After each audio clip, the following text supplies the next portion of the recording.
Hey guys, welcome to the Real Deal Video blog, and what I want to talk about today is there's this really common misconception people have about addiction and recovery, and it goes like this. Addiction is when an otherwise normal person just can't stop using drugs or alcohol. They have to go to treatment or meetings to get sober, and once they do, they're fixed and they're good to go. The problem is solved. Of course, it doesn't really work like that in real life.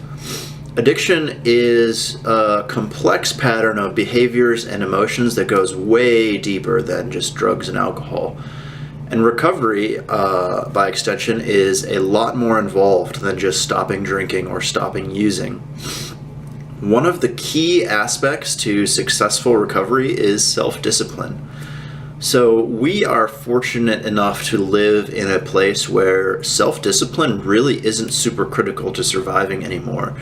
The technology and comforts of the modern world make our lives pretty easy. I mean, sure, you need a little bit of discipline to get out of bed and show up to work in the morning and feed yourself, things like that, but really the lives that we live today are a far cry from our ancestors struggling and fighting just for survival.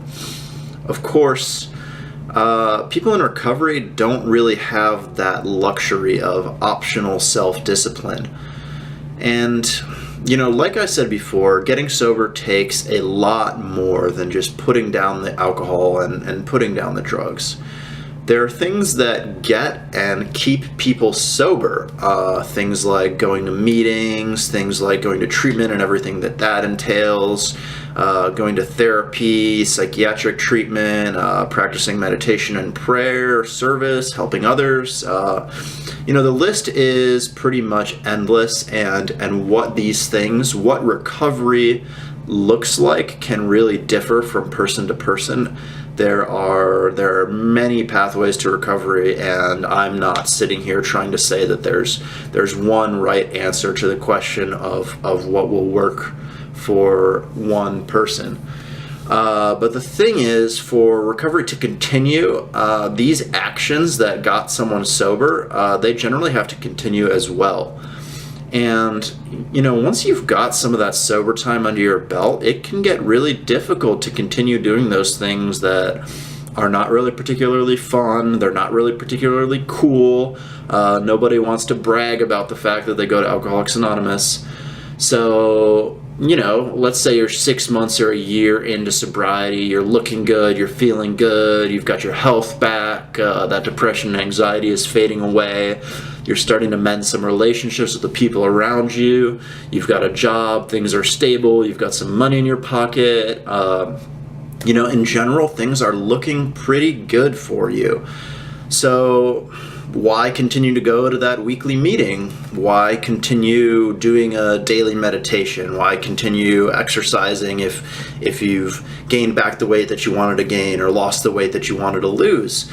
It is really, really easy to start letting things slip one by one because you just don't feel like you need it anymore. And that can lead to a relapse, and it often does lead to that. So this is where self-discipline comes in. A little bit of discipline can go a long way towards making sure that you're doing the things you need to do to stay sober. And since addiction is so often a fatal disease, this is basically doing the stuff that you need to do to survive.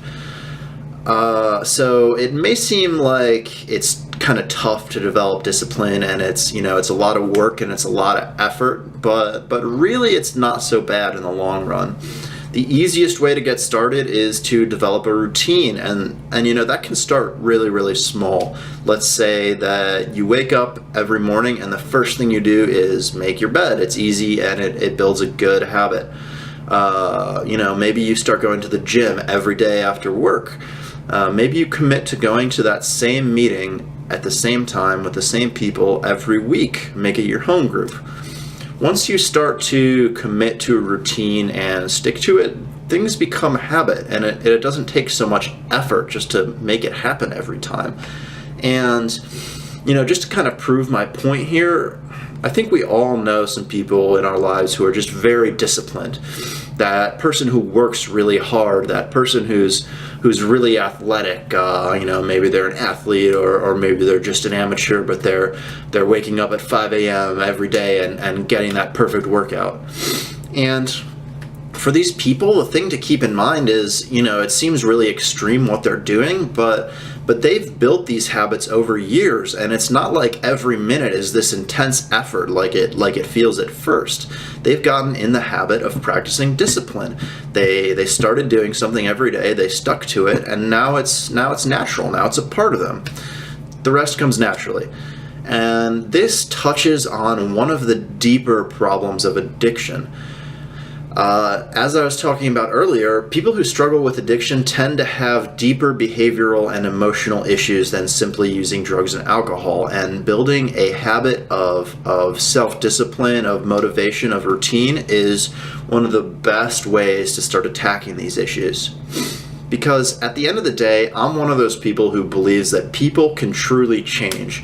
Just because someone made some bad choices, got into a bad situation, struggled with addiction for a few years, that doesn't mean they can't turn things around and be someone totally different from who they were before. And I think that people can change from who they were in addiction through practicing self-discipline.